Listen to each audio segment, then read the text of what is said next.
ಉಪಯುಕ್ತ. ಇದು ಕಲಿಕೆಯ ಸಾಗರ, ಕಲಿಯುವ ಮನಸ್ಸಿಗೆ ಆಧಾರ, ಕಲಿಯುತ್ತ ನಲಿಯುವ ತಾಯಿ ನುಡಿಯ ಎಂಬಂತೆ ಎಲ್ಲ ಕುಲಕೋಟಿ ಕನ್ನಡಿಗರ ಪಾದಾರವಿಂದಕ್ಕೆ ಶರಣಾಗಿ ಕನ್ನಡ ಭಾಷೆಯನ್ನು ಕಲಿಯುವ ವಿದ್ಯಾರ್ಥಿಗಳಿಗೆ ಹಾಗೂ ಶಿಕ್ಷಕರಿಗೆ ಉಪಯೋಗವಾಗಲೆಂದು ಸಿದ್ಧಪಡಿಸಿರುವ ಒಂದು ಮಾಧ್ಯಮವೇ ಈ ಉಪಯುಕ್ತ. ಪ್ರಬಂಧ ಗ್ರಾಮ ಸ್ವರಾಜ್ಯ ಪೀಠಿಕೆ. ಗ್ರಾಮ ಎಂದರೆ ಹಳ್ಳಿ. ಸ್ವರಾಜ್ ಇದು ವೈದಿಕ ಪದ. ಸ್ವರಾಜ್ ಎಂದರೆ ಸ್ವಯಂ ಸಂಯಮ ಮತ್ತು ಸ್ವಯಂ ಆಡಳಿತ. ಆದ್ದರಿಂದ ಸರಳ ಗ್ರಾಮ ಸ್ವರಾಜ್ನಲ್ಲಿ ಸ್ವರಾಜ್ಯವನ್ನು ಸಾಧಿಸುವುದು ಮತ್ತು ಹಳ್ಳಿಗಳಿಂದ ನಿಯಂತ್ರಣವನ್ನು ಸಾಧಿಸುವುದು ಎಂದರ್ಥ. ಗ್ರಾಮಗಳು ಸ್ವಯಂ ಆಡಳಿತ ಕೇಂದ್ರಗಳಾಗಿ ಕಾರ್ಯನಿರ್ವಹಿಸಿ ತಮ್ಮ ಗ್ರಾಮದ ಅಭಿವೃದ್ಧಿಗೆ ಬೇಕಾದ ಕಾರ್ಯವನ್ನು ಸ್ವತಃ ಗ್ರಾಮಸ್ಥರೇ ನಿರ್ಧಾರ ಕೈಗೊಳ್ಳುವ ಒಂದು ಸ್ಥಳೀಯ ಆಡಳಿತ ಸಂಸ್ಥೆ. ಗ್ರಾಮ ಸ್ವರಾಜ್ಯದ ಕಲ್ಪನೆಗೆ ಹೆಚ್ಚು ಮಹತ್ವವನ್ನು ನೀಡಿದವರು ಗಾಂಧೀಜಿ. ಗ್ರಾಮಗಳ ಅಭಿವೃದ್ಧಿಯೇ ಭಾರತದ ಅಭಿವೃದ್ಧಿ ಎಂಬುದು ಗಾಂಧೀಜಿ ಅವರ ನಂಬಿಕೆಯಾಗಿತ್ತು. ಆದ್ದರಿಂದ ಅವರು ಅಧಿಕಾರ ವಿಕೇಂದ್ರೀಕರಣದ ಕಡೆಗೆ ಹೆಚ್ಚು ಗಮನಹರಿಸಿದರು. ಸ್ವಾವಲಂಬಿ ಗ್ರಾಮದ ಕಲ್ಪನೆಯು ಮಹಾತ್ಮ ಗಾಂಧಿಯವರು ಭಾರತದ ಸ್ವಾತಂತ್ರ್ಯಕ್ಕೆ ಮುಂಚೆಯೇ ಪ್ರಸ್ತಾಪಿಸಿದ ಗ್ರಾಮೀಣ ಪುನರ್ನಿರ್ಮಾಣದ ಒಂದು ಅನನ್ಯ ಪರಿಕಲ್ಪನೆಯಾಗಿದ್ದು, ಅವರು ಕಾಲಕಾಲಕ್ಕೆ ಅಭಿವೃದ್ಧಿಪಡಿಸಿದರು. ವಿಷಯ ನಿರೂಪಣೆ. ಹೆಚ್ಚಿನ ಸಂಖ್ಯೆಯ ಗ್ರಾಮೀಣ ಜನಸಂಖ್ಯೆಯು ಪ್ರತಿ ವರ್ಷ ಭಾರತದ ವಿವಿಧ ನಗರ ಪ್ರದೇಶಗಳಿಗೆ ವಲಸೆ ಹೋಗುತ್ತಿದೆ. 2011ರ ಜನಗಣತಿಯ ಪ್ರಕಾರ ಗ್ರಾಮೀಣ ಜನಸಂಖ್ಯೆಯು ನಗರ ಪ್ರದೇಶಗಳಿಗೆ ವಲಸೆ ಹೋಗುವ ಪ್ರಾಥಮಿಕ ಕಾರಣಗಳು ಇವು: ಉದ್ಯೋಗ, ವ್ಯಾಪಾರ, ಶಿಕ್ಷಣ ಮತ್ತು ಮದುವೆ.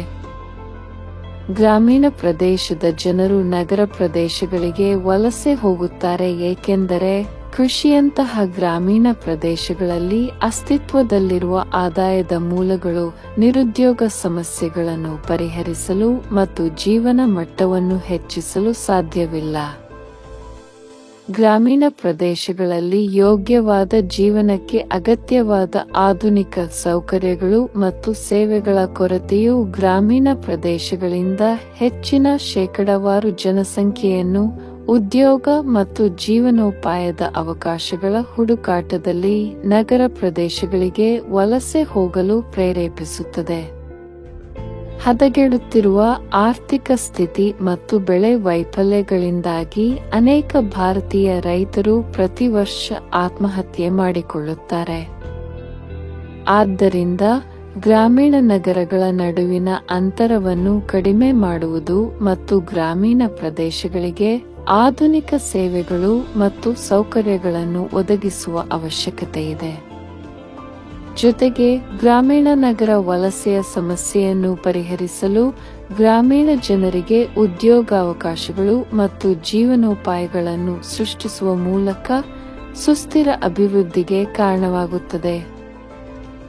ಗ್ರಾಮ ಸ್ವರಾಜ್ಯದ ಪರಿಕಲ್ಪನೆಯನ್ನು ಋಗ್ವೇದದಲ್ಲಿಯೇ, ರಾಮಾಯಣ ಮತ್ತು ಮಹಾಭಾರತಗಳ ಕಾಲದಲ್ಲಿಯೇ ಕಾಣಬಹುದಾಗಿದೆ.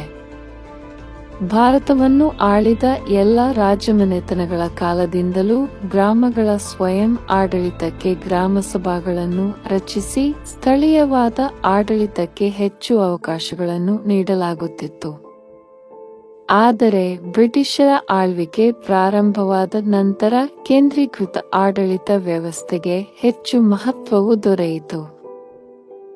ಕೇಂದ್ರೀಕೃತ ಅಧಿಕಾರಕ್ಕಿಂತ ವಿಕೇಂದ್ರೀಕೃತ ಅಧಿಕಾರ ಇರುವುದು ಅಭಿವೃದ್ಧಿ ಕಾರ್ಯಗಳಿಗೆ ವೇಗ ದೊರೆಯಲು ಸಹಾಯಕವಾಗುತ್ತದೆ. ಭಾರತವು ಹಲವಾರು ಗ್ರಾಮಗಳಿಂದ ಕೂಡಿದ ದೇಶ. ಬಹುಪಾಲು ಜನರು ಗ್ರಾಮವಾಸಿಗಳೇ ಆಗಿದ್ದಾರೆ.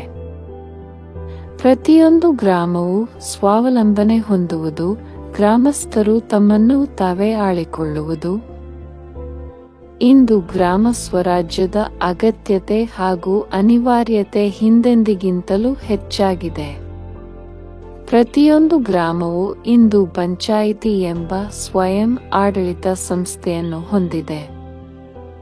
ಗ್ರಾಮ ನೈರ್ಮಲ್ಯ, ಆರೋಗ್ಯ, ಶಿಕ್ಷಣ, ನೀರು ಸರಬರಾಜು, ವಿದ್ಯುತ್, ರಸ್ತೆಗಳು ಇವೇ ಮೊದಲಾದ ಮೂಲಭೂತ ಸೌಕರ್ಯಗಳನ್ನು ಪ್ರತಿಯೊಂದು ಸಮರ್ಪಕವಾಗಿ ಪಡೆದುಕೊಳ್ಳುವಂತೆ ಮಾಡಿದಾಗ ಮಾತ್ರ ಗಾಂಧೀಜಿ ಅವರ ಗ್ರಾಮ ಸ್ವರಾಜ್ಯದ ಕನಸು ನನಸಾಗುತ್ತದೆ.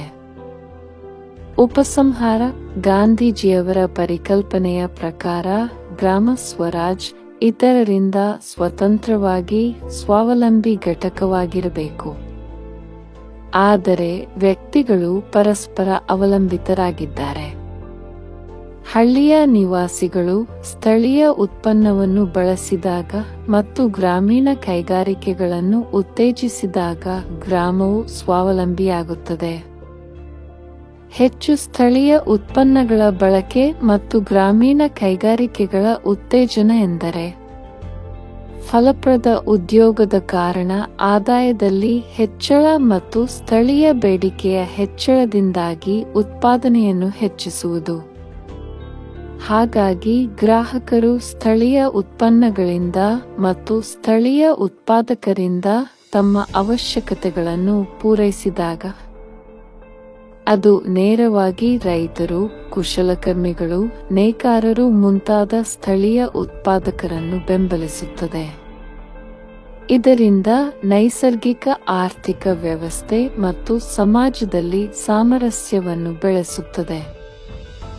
ಈ ಹಿನ್ನೆಲೆಯಲ್ಲಿ ನಮ್ಮ ಗ್ರಾಮಗಳ ಅಭಿವೃದ್ಧಿ ನಮ್ಮ ಕೈಯಲ್ಲಿಯೇ ಇದೆ ಎಂಬುದನ್ನು ನಾವು ಮನಗಾಣಬೇಕಾಗಿದೆ. ನಾವು ಪ್ರತಿಯೊಂದಕ್ಕೂ ಸರ್ಕಾರದ ಮುಂದೆ ಕೈಚಾಚದೆ ನಮ್ಮ ಸೀಮಿತ ವ್ಯಾಪ್ತಿಯಲ್ಲೇ ಅಭಿವೃದ್ಧಿ ಕಾರ್ಯವನ್ನು ಕೈಗೆತ್ತಿಕೊಳ್ಳಬಹುದಾಗಿದೆ.